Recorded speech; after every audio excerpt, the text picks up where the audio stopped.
Shoutout sa mga kabataan dyan! Manong ulam! Pabili po ng relos kahit wala ng baterya. Nang dumungaw lang muli ang nalimutang pahina. Pwede bang pautang muna ng tahol ng aso namin matagal? Tagal ko nang hindi nakakapiling. Pabili po sa tindahan ng mga alaala.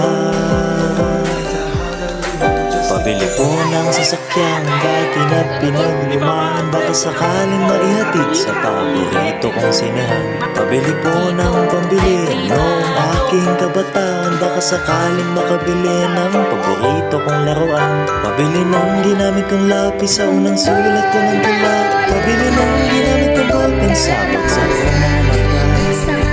Pabili po sa tindahan ng mga alaala.